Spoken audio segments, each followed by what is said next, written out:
Greetings. My name is Dr. Ramesh Zacharias. I'm the President, CEO, and Medical Director of the Chronic Pain Center of Excellence. I want to thank all of you for taking time to join us today. Um, I especially want to thank Doug Roost, Kayla May, and Susie Faria for organizing this session. This was done on very short notice, and all of you were very quick to respond, and we're really looking forward to the session. Um, in April, I took a course, virtual course at Harvard called Strategic Communication, Narrative, Evidence, and Impact. And during that course, I had the privilege of actually meeting Hong Koo. He did the last, it was a 3.5 week course, and he was the last speaker. And frankly, I thoroughly enjoyed what he shared with us. And so thank you, Hong, for agreeing to speak here today. I want to do a few housekeeping items for you. The slides he will be speaking to are all in English, but you can access the slides in French if you'd like, and Doug will put it in the chat. So you can then just download the French slides, but he will be speaking in English. The second thing is please feel free to add questions into the chat. Kayla May will be monitoring it. And then Hong has said he's happy to take questions while he's speaking. And Kayla will be the keeper of that session. If we don't have enough time to answer all your questions, Hong has agreed to, if we forward the questions to him with the email address, he will then reply to you directly. And the last thing I'm going to say is when I did my course at Harvard, there were 55 people from around the world, different time zones, Australia, Canada, UK, Africa. And if you've ever done a course at Harvard, they're hardcore. You had to have your camera on. If you didn't have your camera on, they were not sure you actually were attending, and you would not graduate from that program. So I'm going to say to you in the kindest Canadian way, as much as possible, put your camera on. We have actually somebody who's in a vehicle, Gord, who's a veteran on our advisory council, and he's got his camera on while he's in the car. And just to tell you a little funny anecdote, the very first class we had in the course, everybody's looking at the one participant, and we thought, that guy has to be on a plane. He's not in an office. So the speaker said, are you on an aircraft? He says, yeah, I'm I'm on a flight. So I know I have to show up and turn my camera on. So he had his headset, but his camera was on. So thank you so much. But however, if you need to eat or if you want to momentarily disconnect your camera, feel free to do that. It just keeps everybody engaged. So Hong, thank you very much. It's great to see you again. We have sent his CV to you. He was one of the original engineers at YouTube, and then subsequently he was the chief technology officer for a separate company, and more recently, he's an adjunct faculty member at Harvard. And this is the course he teaches at Harvard, data visualization. While he's doing that, he's actually now completing his PhD at Northeastern University. So you can tell he's actually a pretty busy guy. So Hong, thank you so much for taking the time, and I will hand it over to you. My job is to make sure he finishes his presentation before 2:30. So if we get bogged down on questions, I'm going to get him to continue and finish. Hong, thank you very much. And to all of you, thank you for joining us. Thank you, Dr. Ramesh Zacharias. And it's really my pleasure to be here with you, spending an hour and a half on this in this late June. My goal is to help really share my enthusiasm and my passion for making stories out of data, to make data accessible and to help you use data to activate your stakeholders and your audiences. So in summary, it's really to unlock the value of all the data you have. So this presentation, it focuses on data visualization. and the best practices for it. But I think, we're all very much underutilizing the immense power of data narratives. And if you have questions throughout this session, please just type into the chat. I'll be asking you questions. So when I ask you a question, feel free to enter into the chat your responses to my questions. And I'll be, as much as possible, trying to interact with you so that we all, focus on the class, on the lessons and the material. I don't want it to be too much of a one-directional lecture. Okay. So you can also download the slides in English. I'm sure we have a copy of that. And thank you, Douglas, for monitoring and handling that part of the work. So I'll go to the slides right now. So now I can go in and go to the presentation. Okay. So my workshop today really focuses on how data could be used, not just to convey information and for analytics, but really to move people, to sway people, to influence people.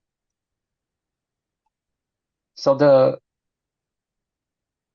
topic of visualization involves, I broke it down into these four sections for our workshop. First, we have to understand and apply the design principles so that the visualizations, the type of charts we select are appropriate to the underlying data sets and the narratives we want to convey. The second part is, how do we tell stories? How do we turn lots of data points into and distill them into something that is really powerful, that has impact, that has persuasive power? The third session is learning how to use the software tools. And one of my favorite tools is Data Wrapper. So we'll be doing hands-on exercises. So if you do have your computer in front of you, please follow along with me so that we don't just learn the design and the skills, but we actually put them into practice and learn the software too. The fourth part also is learning another piece of software. And this one I think is more truly storytelling. It's more for entertainment almost. Flourish Studio is a very powerful software for making interactive animated charts. Okay, so just a quick summary of my background. I'm currently an adjunct lecturer at the Kennedy School. I was a Nieman Fellow, which at the Harvard University is for journalists to kind of enrich themselves for a one-year experience at Harvard, and that was in 2013. I did my master's at UC Berkeley, and I did my undergrad in a small college called Wesleyan University in the middle of Connecticut. And finally, I'm doing my PhD also.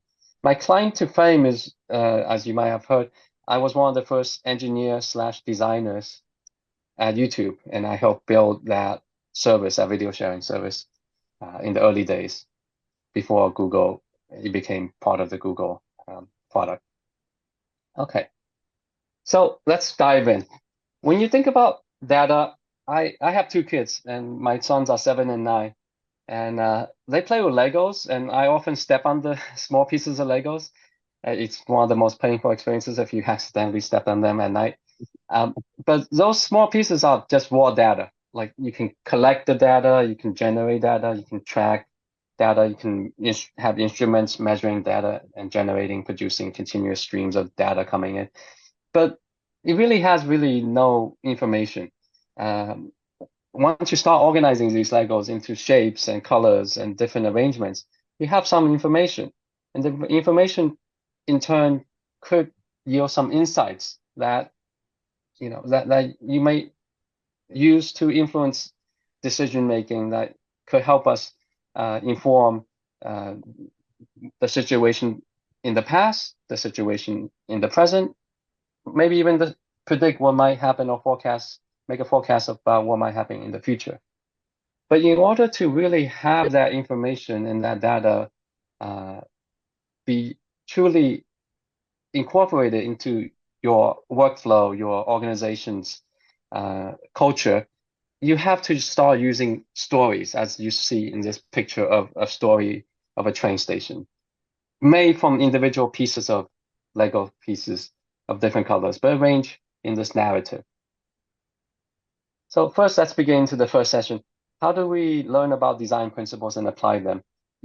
If you have a spreadsheet of data, no matter how big the data table is, it could be, as you see later, it could be only 6 data points, or it could be 6 million data points. We have to do something to transform those spreadsheets and tables into visual representations. So how do we do that using design principles? Okay. My question to you now is, to make this workshop interactive, is I want to ask you to come up with some ideas for designing this chart. The purpose of this chart originally was it's evaluating an e-commerce website, an online store, and they did a survey, and the survey asked, how do the customers enjoy or think about the price, the assortment, the website experience, the delivery, the product quality.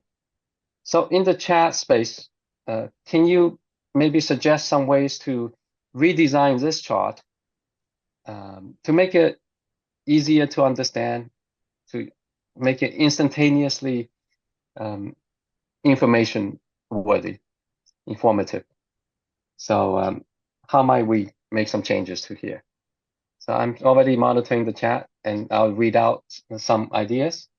Okay, we could use a pie chart. We'll definitely go through pie charts in a moment, in a few slides. We could use icons, of course, definitely. I think color is very interesting because color is very powerful. Color is one of the most first immediate things people notice. So using colors will definitely lead people to different conclusions. So color is great. Yeah, grayscale, replacing the grayscale with different colors for each variable. Yeah, bigger fonts. I noticed it was really tiny fonts, and so we need data labels. So I'm sorry if I pronounce your name wrong, but I really like this response from Abhimanyu Sud. He said in the chat, order from the highest to the lowest. So think about that. Let's put that thought in our heads. How do we, could we sort it perhaps, right? Okay. And also, in addition to this, I think color and sorting are the two biggest changes, right? So if you see the results, this is the redesign. We did use color. In this case, I think we are kind of, how would I say it? We're kind of influencing or emphasizing a specific conclusion from this survey. We're emphasizing using the color green, not as opposed to this kind of toned down gray in the background. That delivery and price is performing really well. It's a high point of our, the e-commerce stores survey response. And the sorting immediately already gets you these two aspects. These facets of the business is doing quite well. So there's two emphases, the sorting and the highlighting. And the reason the second chart conveys this, intentional message. Again, no data is neutral, or, well, there's always some level of interpretation and kind of, if you will, some kind of emphasis or highlighting whenever you visualize. So keep that in mind. If there's one takeaway in this workshop, visualizing data, you de-emphasize some aspects of the analysis or interpretation and emphasize and highlight some takeaway, some point you want to make. So in this sorting, just by merely sorting, you see which ones are performing well. If I had used the color red on the bottom two, or like the website and the assortment, and say those are red and everything else is fade into the background in gray, that could tell a whole different story, that we need to improve our performance on website and assortment. So as you see already here, your eyes and your attention, the way human perceives visual representation of data visualizations is you will be led down a path by the designer's intentional manipulation of all these colors and other elements. And we'll learn what's under your control as a data visualization practitioner. What could you control? So let's see what can we control. And thank you for typing in all the charts, everyone. I really appreciate your input. So if you have to summarize in one sentence what data visualization is, it's the goal of visualization is to aid our understanding of data by leveraging the human visual system's highly tuned ability to see patterns, spot trends, and identify outliers. So if you have saw in the previous slides, that whole data table, in a data table, literally a table of maybe 5 columns and lots of rows, you're not really leveraging the visual systems, human visual systems ability to see patterns, spot trends, and identify outliers. Because we visualized it in this bar chart format and sorted it, we saw the pattern immediately in less than a second. So your brain actually works much faster than you think. This kind of subconscious, we use the term, there's a term in the literature or in the academic research called pre-attentive. It's pre-attentive processing. It's subconscious. We'll see these patterns almost immediately before we consciously analyze what the story is. Okay, so that's happening, as you know, all the time. So we should leverage this. Okay, here's another question I'd like to ask for your input in the chat again. The question is very simple. Let's see if you can gauge visually what's the second biggest slice in this pie chart. So feel free to just type into the chart that number, that letter. Yeah. Okay. Very good, very good. Yeah, not easy to determine. Yeah, that's a really good response with a question mark. Nice. Yeah. And you guys are doing great. It almost makes, I never had this like workshop where everyone agrees it's B. I'm actually very shocked because it's never happened. Because it's always like one or two person who, as I speak more, I'm revealing the answer. Yeah, I think A, B, and C are the same. So I really appreciate, participants such as Eleni, who are, being honest about it. That it is difficult. It is a challenge, and some people say that appears to be B. We're being humble about it. Not easy to determine. So because A, B, and C are almost the same, and the purpose of this exercise is that when we use different types of charts, whether in that first survey exercise of the e-commerce website, many people suggested we should use a pie chart. Well, if the values are very close, it's hard to gauge the differences. So if I show you another type of chart, if I show you this, it's astounding how visually our brains can process a bar chart and see that the height of B is definitely the second highest compared to the slices, like a pizza slice of B, not necessarily being the second biggest, but if you have think hard about it, you will see B is the hardest. So again, it's leveraging the human pre-attentive processing perception.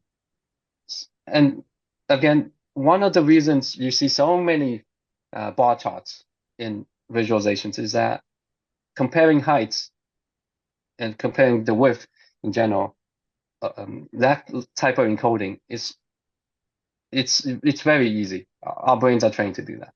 But comparing the area of a triangle or the angles of these triangle slices is actually a challenge. So one recommendation is play it safe, use bar charts, maybe use scatter plots, use line charts. So there's some reasons these chart types are very conventional and you see so many of them. So if you were to say that pie charts are always not as good. And some visualization experts say, try not to use pie charts if you can avoid it. I will actually make a counter argument, a counter case for this. Let's assume in this chart, the information is that these are the donations out of 100% of all the donations to some nonprofit organization. Now, the question is, what fraction of the total donations does Mrs. Perez represent? And I'm not going to ask you to type anything in because it's very hard to gauge what percent. You might have to do some calculated tables and some, Excel formulas. But if you were to represent this bar chart instead as something else, as this chart, now just take a quick, in your mind, take a quick guess at the angle of Mrs. Perez's donations. I'm going to go back one slide and have you take a look at this column. That's about, let's say, 65K, as opposed to Mrs. Perez, 1/4. So now you see that the pie chart actually is a great way to represent parts of a whole. We call it a composition. What is the percentage? What is the part to the entire whole? That's when you definitely want to use a pie chart. Whereas in the first survey, I will actually make the case, if you had, asked me to use a pie chart, I would make the case in that survey, if I go back a few slides, in this survey, I would say you don't want to use a pie chart because these 5 separate bars are discrete values representing different facets or aspects of the e-commerce's websites, businesses, operations. So it doesn't make sense to make that a pie, 100%. So part of a whole, anytime you have a part of a whole, you could use a pie chart.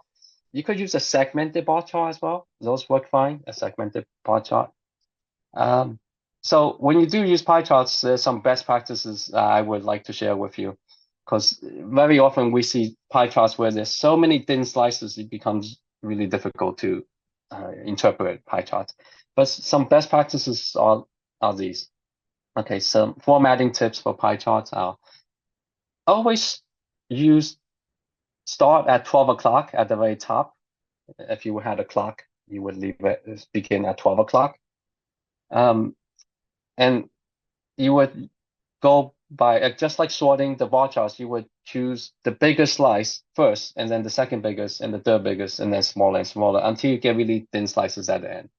If you do get too many thin slices, we all know, and we all had this happen to us, we can't possibly label each of the thin slices. We can't possibly add like so many different colors to show the thin slices.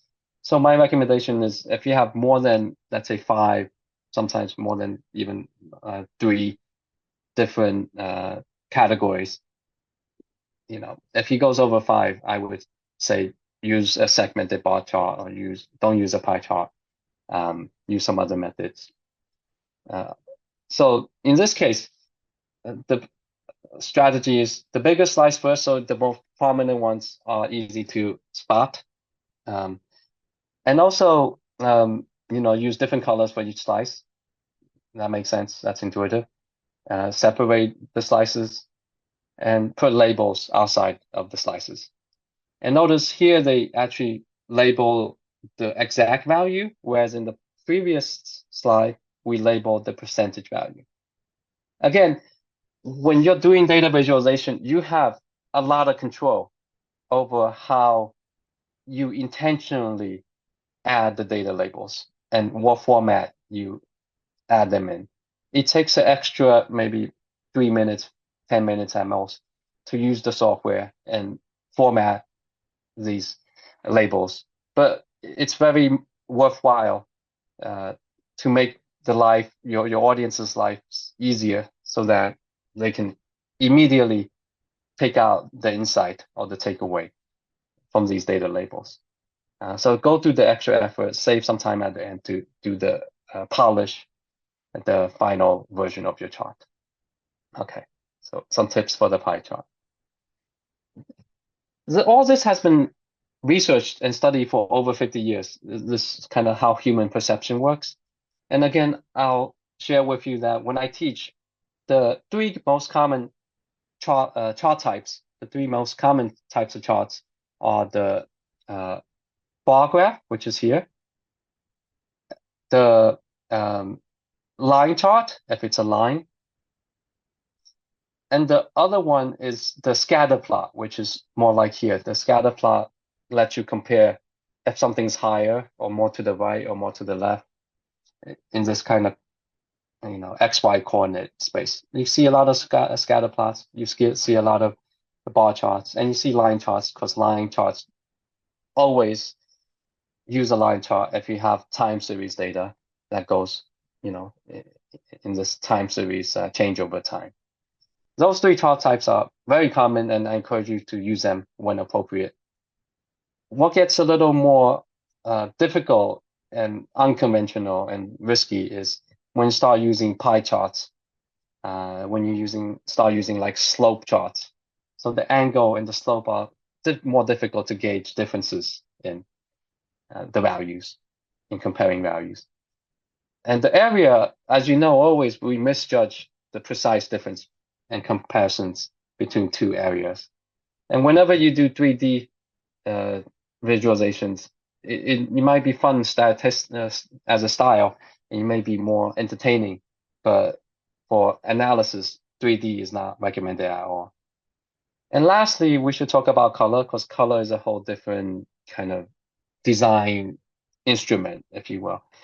Color intensity, if you were to use the intensity of color to represent differences in value, you just give like a fuzzy sense of what's darker and what's lighter.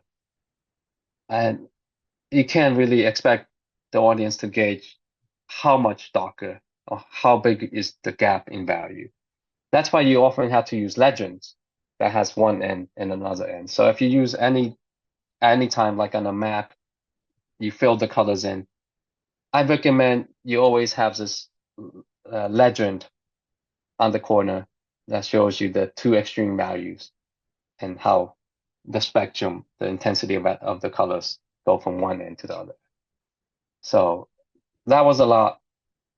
If you do have any questions, feel free to type this in. I'm talking a lot, but I'll also be monitoring and be responding to your questions.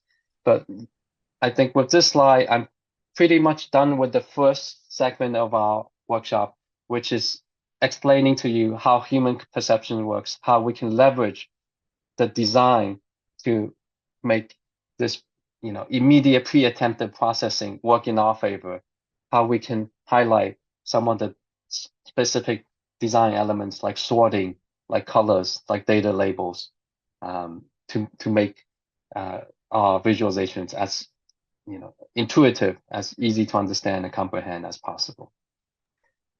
One Hong, last, go ahead. I don't know if you're planning to go and talk more about bar charts at all, but there was a question in the chat from Natalie about whether you have an opinion on vertical versus horizontal bar charts. Yes, I do. So thank you, Natalie, for letting me kind of expound a little further on bar charts. And some people say bar charts are overused. I actually have no problem. They get the job done if you have a data set that has different categories and you want to compare these categories of values. If you have a mobile phone, you'll realize quickly that a vertical bar chart, or in other words, a column chart, like the Greek columns, Greek buildings, you'll run out of space on the mobile screen very quickly because you label each one of these discrete categories.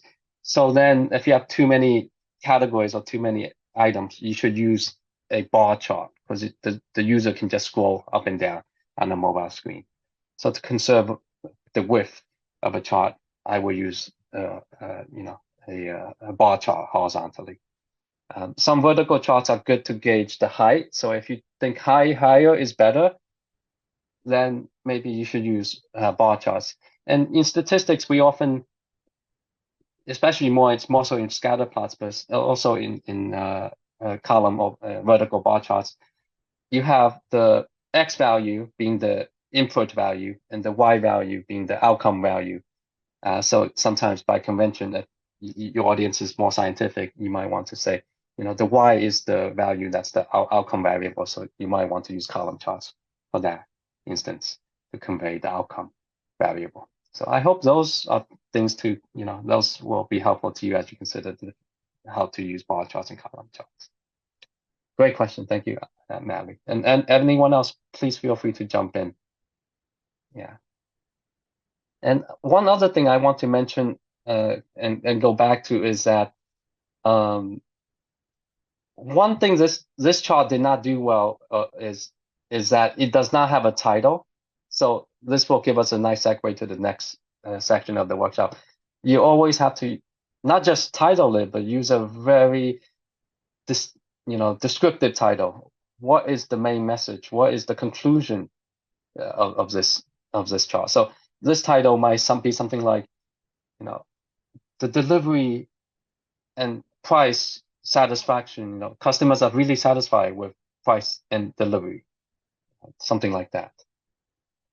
So titles are quite important. Otherwise, you're leaving it too open to interpretation. Any other questions?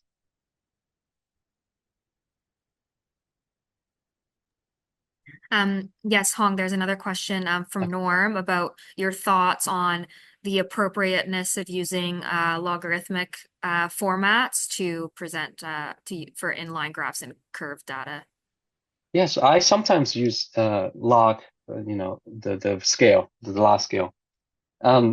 And the reason to do that is if you have two variables and one of them, the range or the variance is so wide that you'll get distorted chart. And if you use a log scale, you'll actually see the comparison be less dramatic, if you will. And just recently, yesterday, in fact, I had to use a log chart because this is a very true example. I was analyzing in this kind of healthcare analysis the GDP per capita versus the life expectancy. So if I show you the GDP per capita versus the life expectancy, and I'm going to actually do this live and just show it to you on the screen so that you can actually see it. I had to do a log analysis, a log axis for the GDP per capita. So I'm gonna actually just share that chart with you since you asked the question. Can you all see this okay? I'm gonna maybe zoom in a little more. Okay, this is a dual axis chart of line charts. And if you see the x-axis is just time. Anytime you have change over time, put x in the x-axis, the time. This on the left, GDP per capita, and notice that's log scale, and then life expectancy is in regular scale. So for my own analysis, I want these two lines to not be completely disconnected, to be such a kind of different slope. If I had done that, I would have maybe created, 1 second. So I might have still an old version. Well, the takeaway is if I did not do the log, then these two lines slopes will actually be too similar, like too big of difference to actually make any decent comparisons. Okay, so let me go back to the slides. This is a real life illustration and kind of live demo almost, but that's what I would recommend if you have one scale that's like difficult to compare against another scale. You might use log, but of course you have to disclose it very prominently, give lots of kind of warnings or labels or acknowledge that to your audience if you're doing any of those type of manipulations. So yeah. Well, as I continue, we can always ask more questions along the way, and feel free to jump in if there's any other ones. I do want to share with you this general, like color 101, how to use color in visualizations. Depending on the underlying data, you might have some continuous variable where, just like the temperature, for example, the lighter the temperature, the colder it is, the darker the temperature, the darker it is. So if you have a continuous variable, just use a continuous gradation of the same color. If you have a survey, for example, that's divergent, whereas, let's say on a scale of 1 to 5, 3 being neutral, 1 and 2 is negative, 4 and 5 is positive, you might use a divergent color scale naturally. If it's just different categories altogether, just like we saw in that website example, the shipping versus the selection, you should just use all, unique colors, distinct colors altogether. If you want to highlight something, then fade everything else to gray and use a single strong color to help stand out or pop and make that category pop out. If it's really important to highlight, you should use a very loud color like red to make it emphasis. And I do have a link here. I'm not going to go over every aspect of this, what's inside this link, what's behind this link, what to consider when choosing colors for the data visualization. But I find this is one of the best guides I have read, and I'll just quickly scroll through this to share with you some just visual examples of what to do, what not to do. For example, these things. So in general, with colors, this technique of fading everything to gray is really powerful because you're still showing all the data, but you're emphasizing one particular category. Compared to this kind of spaghetti chart where everything's there, but nothing is legible because they cross each other. The lines are crossing and intersecting way too much. So this is just one example of this webpage. And I don't have time to go through each one of these examples, but I encourage you to scan or read through this on your own after the workshop on your own time. But color is the first thing people will gravitate towards when they see any picture, not just visualizations. Okay, so that's the design principles. Generally, just like there's elements of writing styles, the elements of style for grammar, there's elements of design for a chart. Definitely always have a title, label the axes. If you want to label some of the data points, that's not too much clutter. And if it's in the future, you should use some kind of a signifier highlight. This is a forecast, and make plenty of annotations and highlights to emphasize your points. Yeah, okay. So let's continue. Any questions along the way? Feel free to continue typing them in. So the next section is about turning data into stories. I want to challenge you. So again, I'm going to ask you to do some exercise so that you're not just passively listening to this workshop as if it was a lecture. I want you to look at this data table of only 6 data points. And I would like you to, again, in the chat service, in the chat functionality, answer the question. This is a data set that compares the number of World Heritage Sites in Scandinavian countries at 2 points in time in 2004 and 2024. Could you tell me, just in the general sense, your opinion or your conclusion based on these 6 data points? Which of these 3 countries, either Denmark, Norway, or Sweden, has the best performance? And I purposely will not define what I mean by performance, but just in the chat type which country has the best performance. So just type away.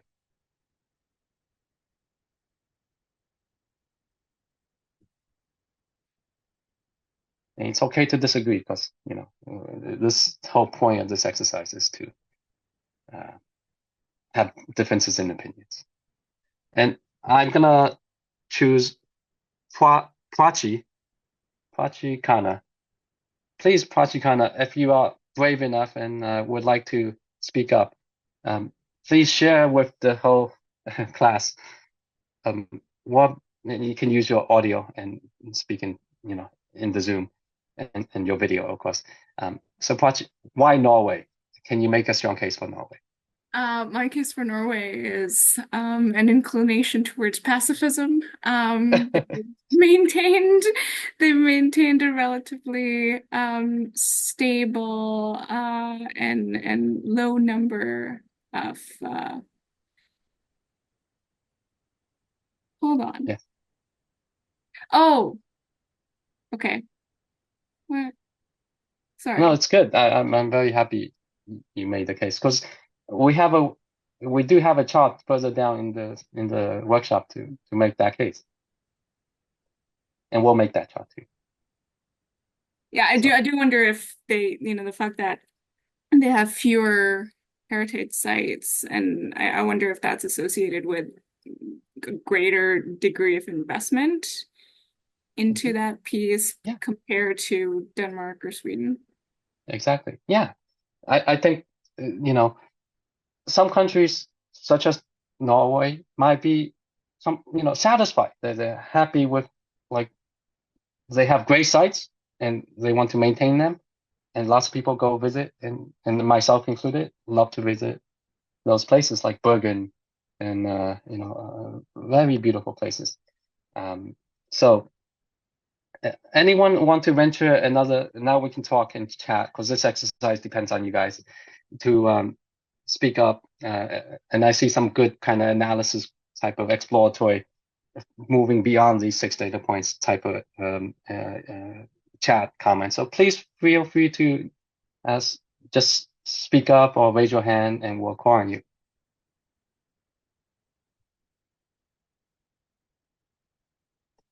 And in particular, I'm reading Rachel's or Chelsea's, if any one of you want to speak into the mic. Sure, I can speak up. Yes, Was just please. thinking that the data points may not tell the full story. You're talking about giving a narrative or a story, and based on factors like geographic size, the economy, the population, many other factors, the numbers alone wouldn't tell the full story of success. Yes, yes.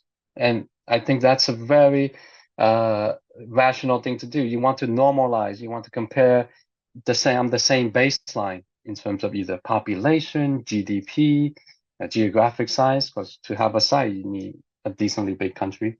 But maybe for those people who typed in Norway almost immediately, maybe they're saying, wait, Norway is such a tiny little piece of land, and they have now 10 sites, more than, Denmark. Denmark has 10 sites, and they're doing even better than Norway by now. But geographically, Denmark is so tiny. So that might be interesting to look further into to get some more data on.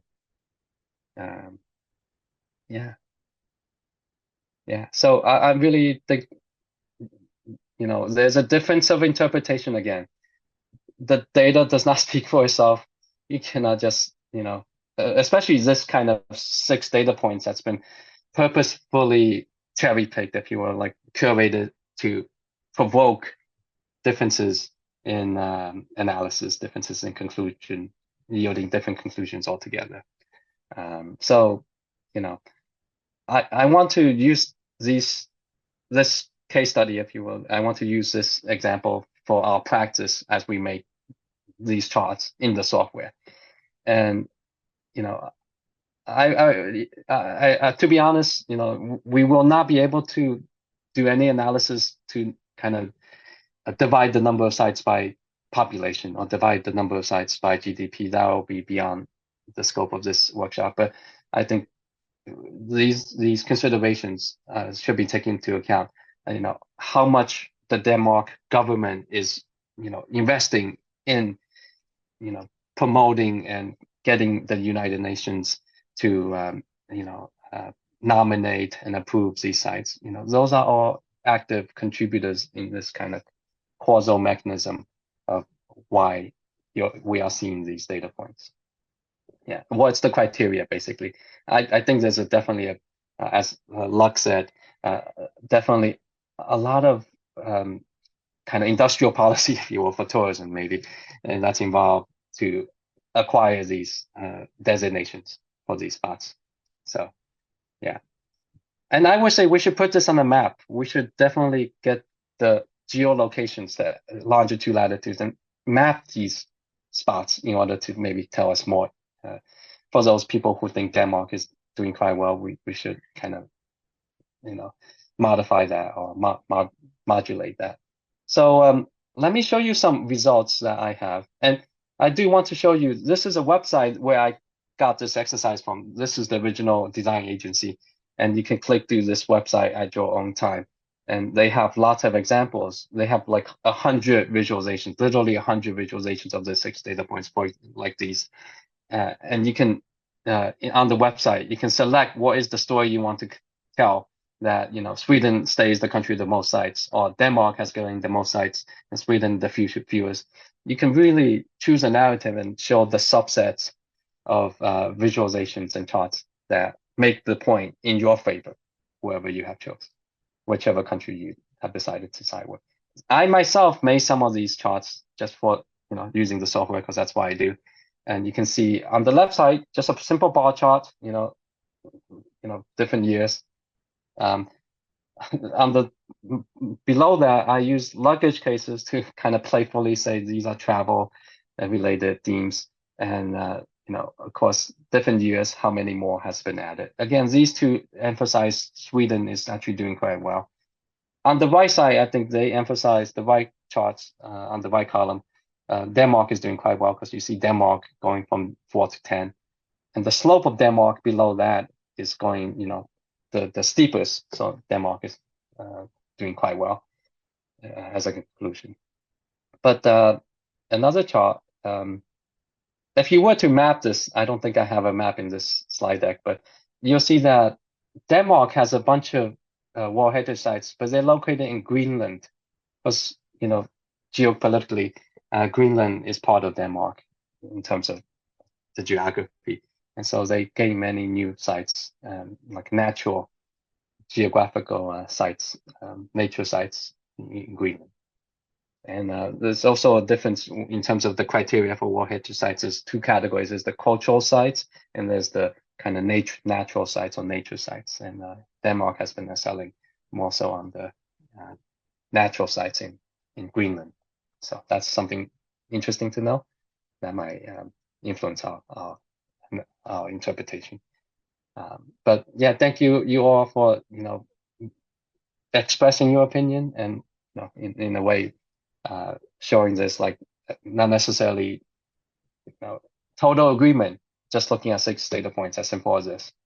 Imagine if it was a much more controversial issue and a much more controversial set of data that, again, data does not speak for itself. It's never that as easy as just letting the data tell the story. We're always steering that narrative somewhere. Okay.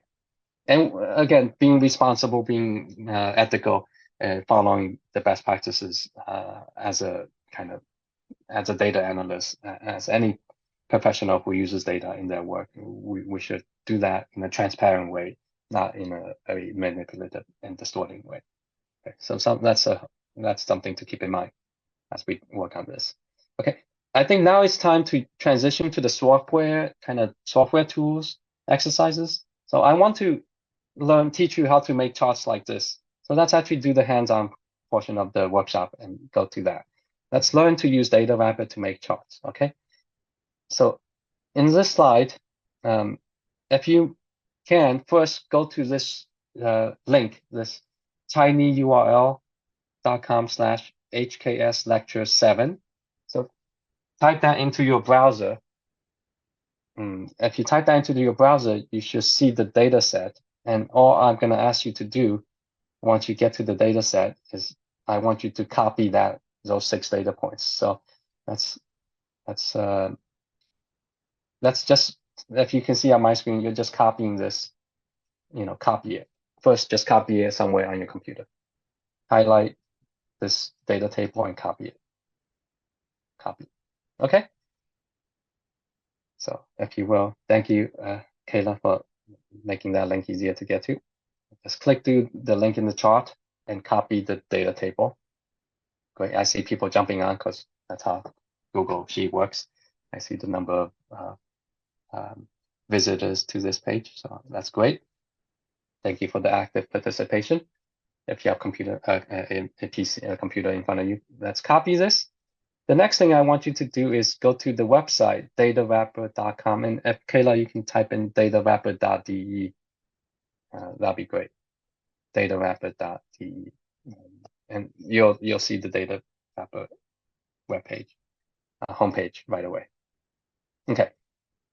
So if everyone's okay with now, we could proceed to the next step. You've copied those 6 data points, that data table. All you have to do is start creating. So if you move your mouse down to this green button toward the bottom left of this Data Wrapper homepage, start creating and click on that. Okay. And let's paste this into here. So you can just paste into this white box, this kind of form box. It's a form box. And we have this, right? So if I were to this is almost like a Amazon checkout, like next. The only thing you can do is click the next button. You can't get out of this checkout flow. Okay, so let's try that. And the steps are in my slide deck too, so you can either follow my, screen that's being shared, or you can look through my slide deck to follow these, or in the future reference those. So now we go to proceed. In the very bottom of this page on the left side, click on proceed. When you click proceed, it's gonna just give you feedback of the data you just put in. So this is a data table just showing, confirming with you this is what the data looks like. Now let's go to proceed. And again, on the bottom, click on proceed again. We don't want, by default, it just shows you this line chart. We actually don't want to use the line chart. I think we want to use the group column chart. If you see one icon to the left of it, let's try that one. Okay. So what you're seeing now, hopefully on the screen, is a grouped column chart. Okay, so how's everyone doing? If you have questions, type into the chat. We'll make sure you get to this stage. And this Data Wrapper software, I feel like it's like kind of like Microsoft Excel, creating charts. It's very good at generating professional looking data visualizations. In the different ways to refine and to edit it. So yeah, so I'm gonna change back to my browser and share the browser window. Okay, so yeah. So if you go to this refine stage, you have a lot of options to change, but most importantly is the color. Underneath appearance, if you scroll down to the middle section, go to appearance. You can choose and turn on this customize color kind of radio button, like the Apple iPhone slider. If you turn it on, you can select each of the individual countries. And sometimes I just use the country flag of the country and select it that way. And I'm not going to be able to choose the exact country, but this is the idea. And if you go back to your chart, you'll see instantly that the colors have been shifted. There's so many other options here and different ways to kind of polish and improve the design. I want to show you definitely this option, the color, but let's try to go to the next step and click on next, proceed. You'll get to this kind of second level navigation. You first select the chart type, then you select the refine. Now we're in the annotation step. So the annotation step lets you add the title. So in this case, I might say Sweden has the most, well, you don't have to type this, of course. You'll see that the general idea of how it works. So what you type is what you see immediately on the visualization. So that's how Data Wrapper works, more or less, with lots of capabilities. You could definitely add some highlights. So I might highlight Sweden, and you'll see Sweden is highlighted. I think the colors just right now, I chose Sweden to be such a light color that it doesn't show up. So if I were to make Sweden, let's say a really dark green, for example, it'll be highlighted. So that's how it works. Yeah, so there's a few other settings you can change. You could also add an annotation, and the way Data Wrapper works is you just like draw a little box over here and say, and type in the message. So the software will highlight.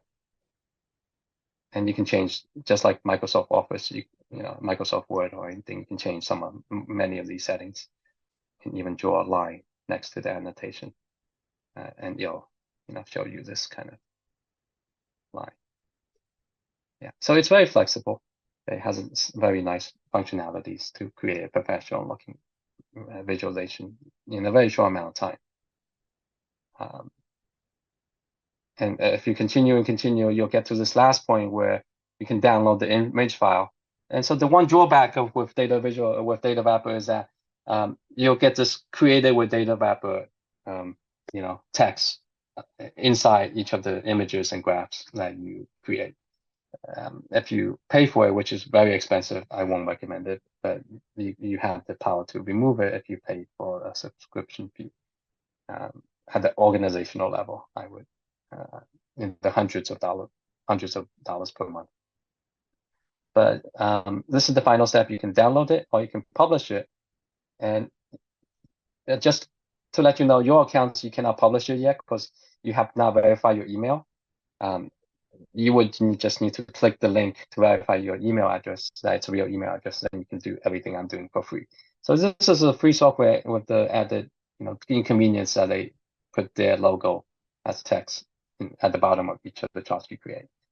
And if you open this chart, you know, in its own file, this is your chart. This is your kind of Data Wrapper visualization that's always going to live on. And if you update anything in the chart, if you go back to change any of these things in the visualization, then all you have to do is, for example, if I were to change this to red, is just to republish it. If you click on republish, then everywhere else that whoever's looking at this link will have this new design, new updated design. If you want to embed it, just like in YouTube, you can embed a video onto any other site. You can embed this chart onto anywhere you have your own website or your blog or anywhere you like. So that's the embed code. So far, that's all I have for data visualization with Data Wrapper. Any questions on this? Feel free to ask right away. You got about 25 minutes. Yes. So let's move to Flourish in the spirit of time. So let's go back to the slide deck, and let's see where we're at. So you have all these instructions here. Now let's learn Flourish. Going back to the original kind of debate and discussion, Norway actually is done quite well. If you look at this chart, Norway started relatively high, and for a long time was much higher than Denmark until in 2000, let's say 17, 2016, they were have more sites in Denmark. And how do we create this chart? You know, how might we create this kind of line chart using a different software called Flourish?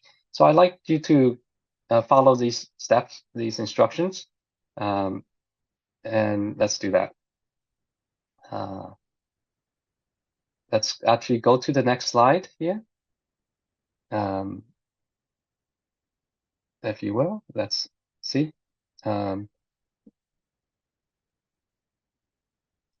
So go to www.flourish.studio.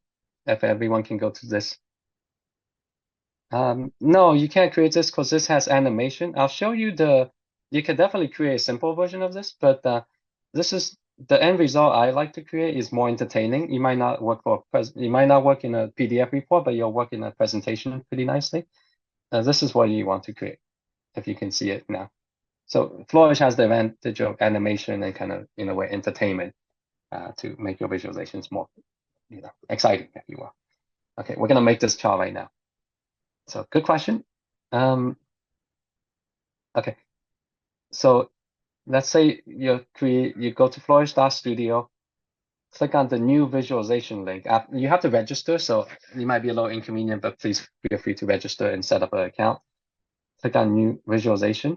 And then after you choose a new visualization, please type in the keywords line, chart, race, and then click on simple, this chart type.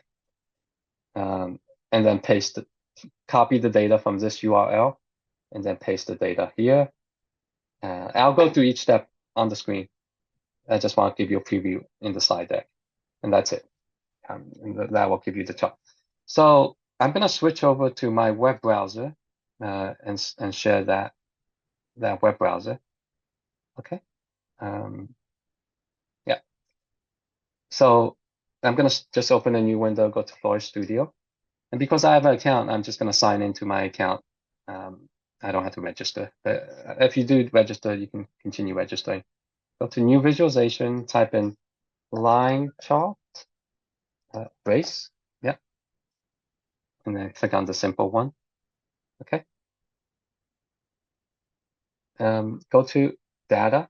So you do have to choose the data tab. So make sure you get into the data tab, because it preloads with some just templated visualization they already have.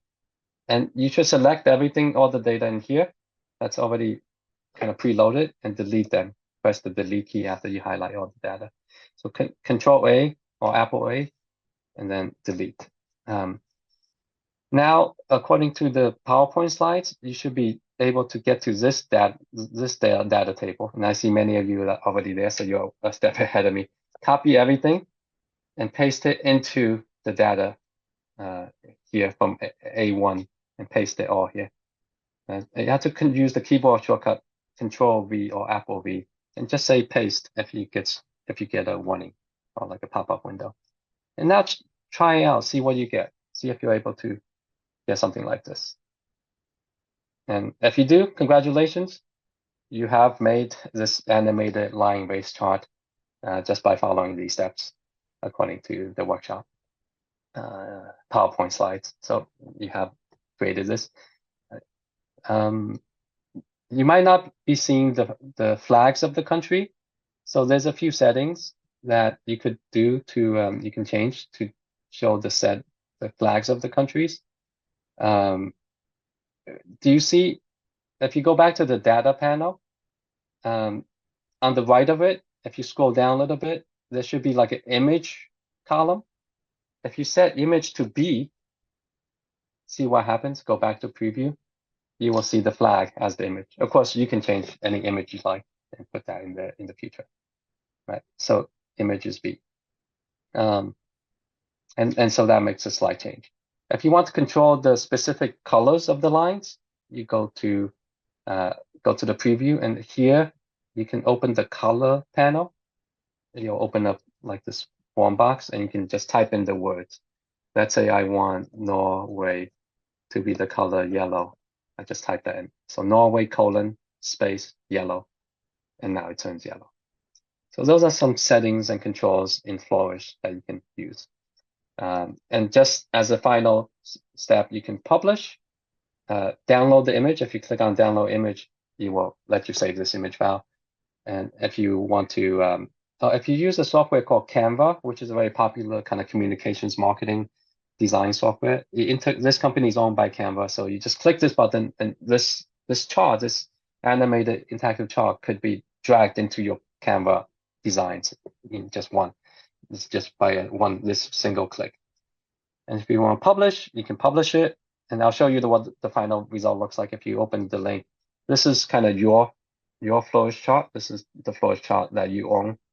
and it's gonna be always, available to you, and you can update it and so on. So that's Flourish, and I think it's a neat software to use if you want something more, a little more interactive and animated than just a typical static chart. So if you're going for something professional, I will advise you to use Datawrapper. If you're going for something more entertaining and flashy, use Flourish. And Flourish has many, many customizations and templates and chart types, much more than Datawrapper. So let's stop for a second and do some Q&A.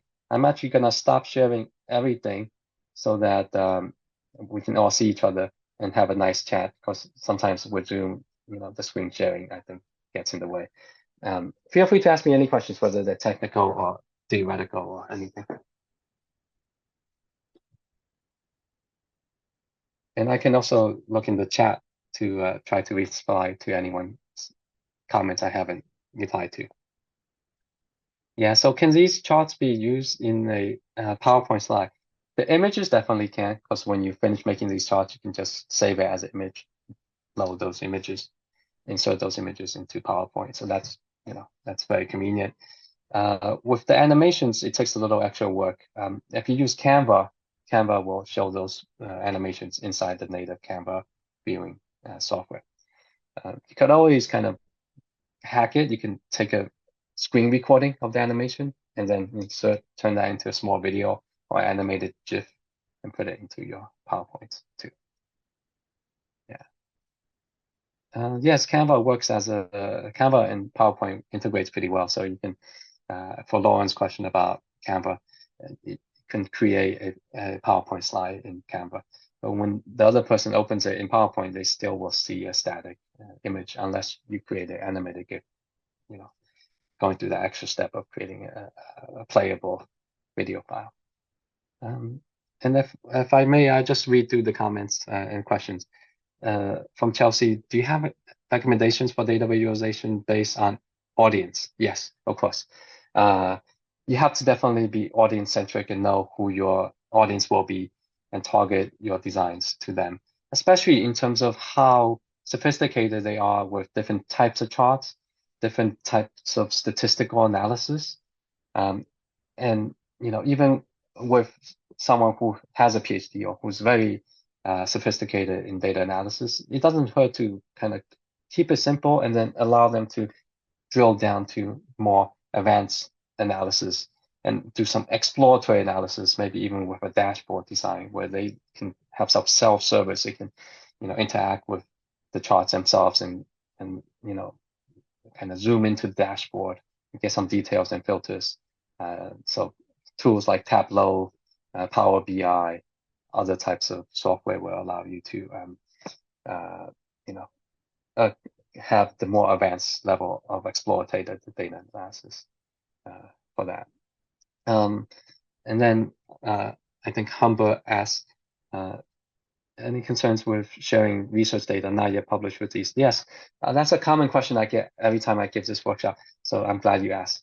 I think in my mind, you don't have to publish it to download it as an image file, which is reassuring because as soon as you publish it, then it's public data.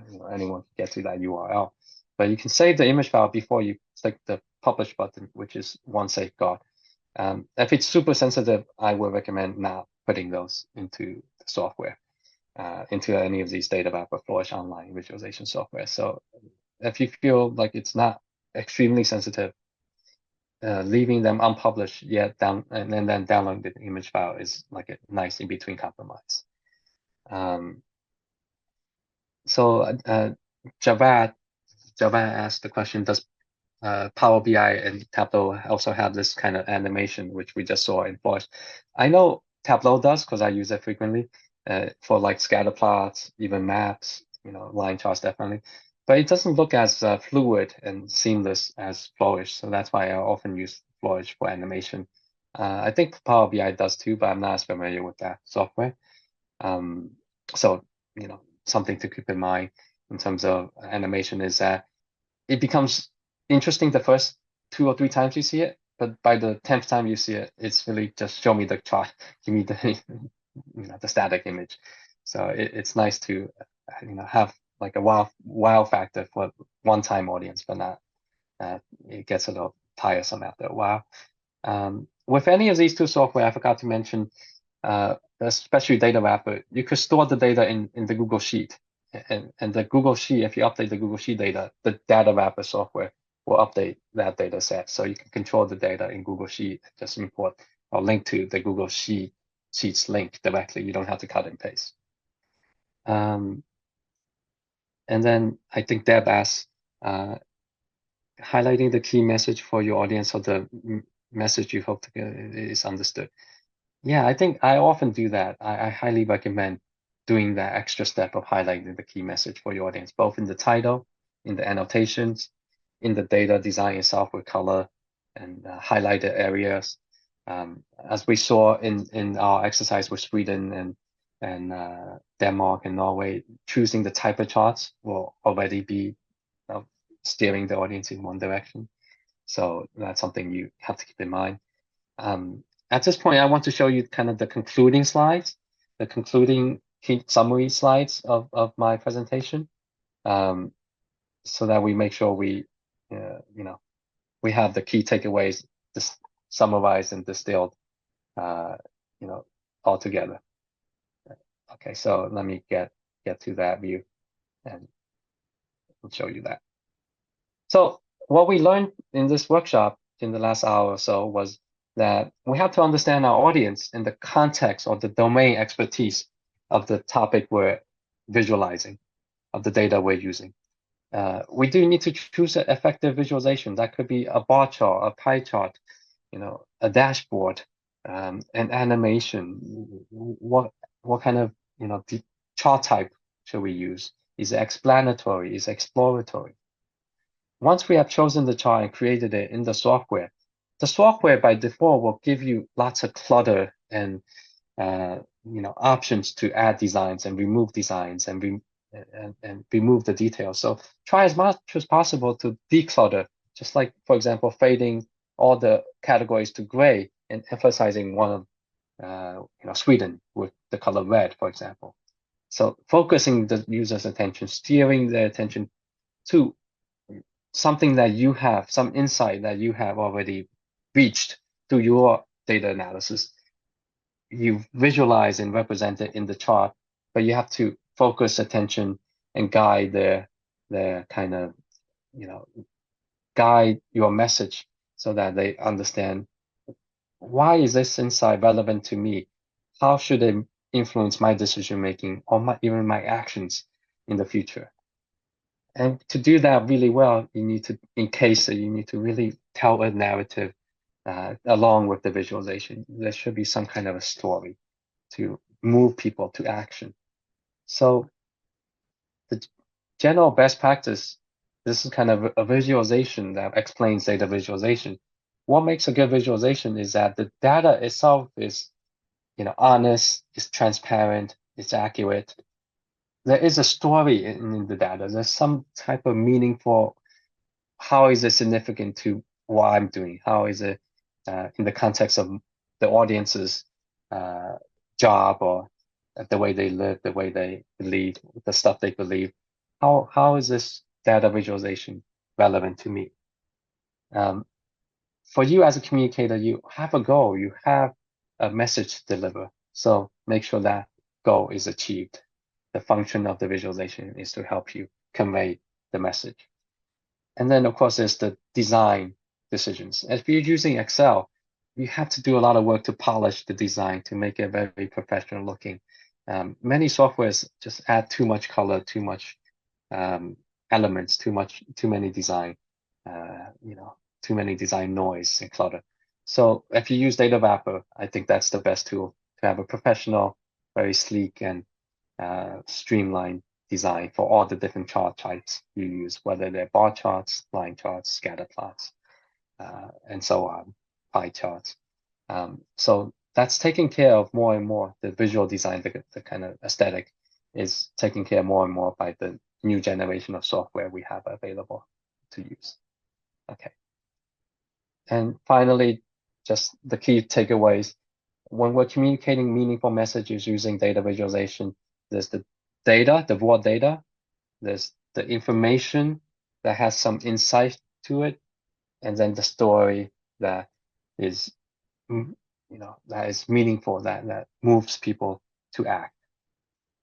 You should declutter and focus attention. You should make use of annotations. You should realize that good visualization has meaningful information, compelling story. It helps achieve your communication goals, and of course, aesthetically, it's very pleasing to the eye, and leverages the human visual system for these pre-attentive processing capabilities. So I leave you also with a final slide of resources and training material and books. So feel free to, at your own time, look through those to help you move to the next stage in your visualization practice. Okay, so again, I'm gonna turn off the slide sharing so we can have a discussion, and feel free to type into chat, but also, I welcome everyone to have a discussion as well. Yeah. Hong, this is the second time I've sat in your class, Yeah. and I have to tell you, I could take this class over and over again. I'm thick as a brick, but I learned a ton, just a ton from you once again. We have 8 minutes, so I don't want to cut people off. I want to make sure that all of you have received the slides, and we can send it to you in English or French, whichever one you want. And we will send you Hong's email address as long as you don't overwhelm his inbox. No worries. But he'd be more than happy. He's as gracious as you see him today. And I've had the privilege of interacting with him for the last 2 months. So any final questions or thoughts? Yes, look, please go ahead. Question for you, Hong. Thank you so much for the presentation. So many useful tips. What are your thoughts about using the Prezi software? Are you familiar with Prezi? Yes, I've used it in the past. It looks very much time consuming, but interesting because you can tell a story and, have different slides coming from different perspectives. So what are your thoughts? Is it something is it worth it to spend time learning it?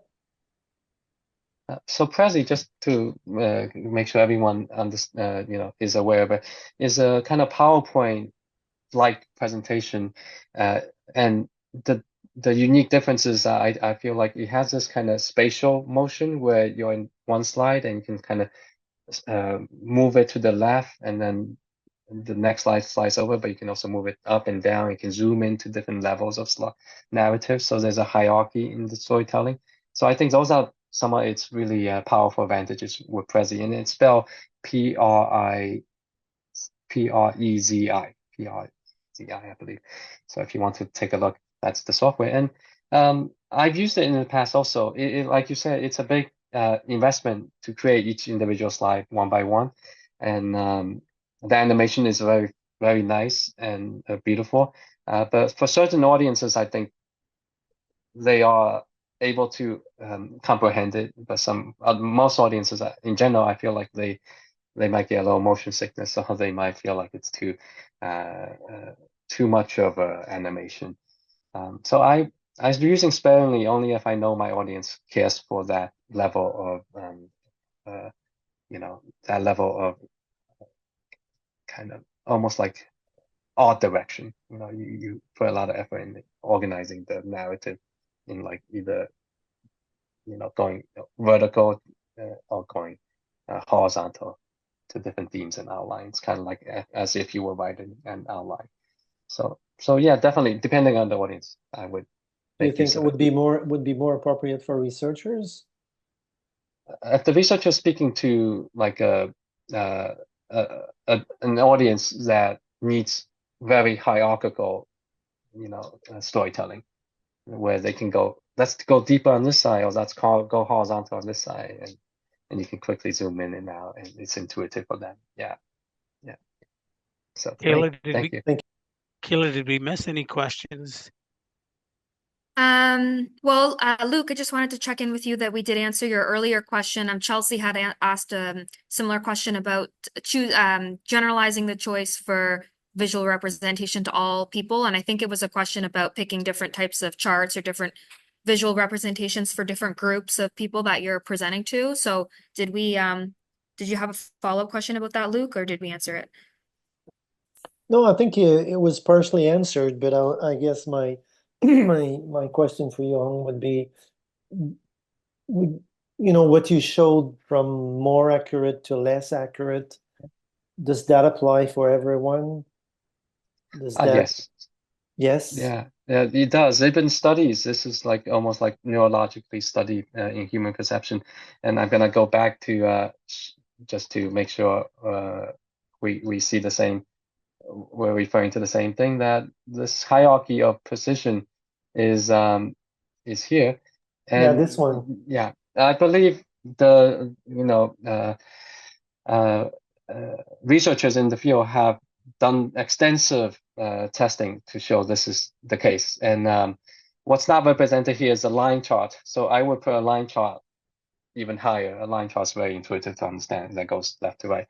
And one other caveat again is that it's only important if your audience needs to know the precise difference, like 1% difference or 5% difference.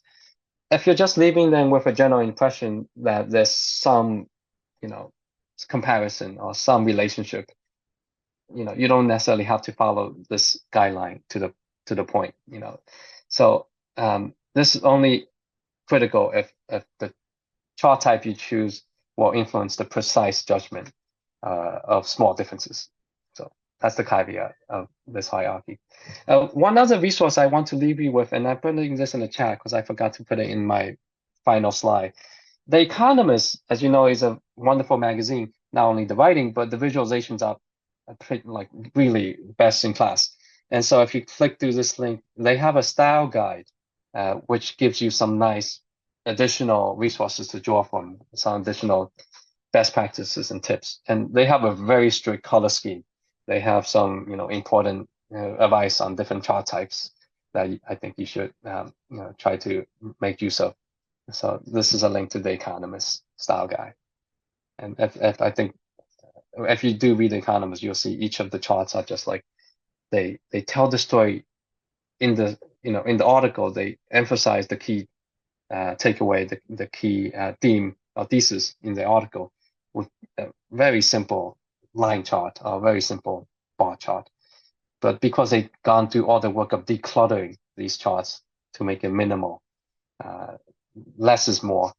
I think that's my recommendation. Once you see how their work shines, because they're using less ink, less design elements in the charts, it's working out for them. It really makes a huge difference.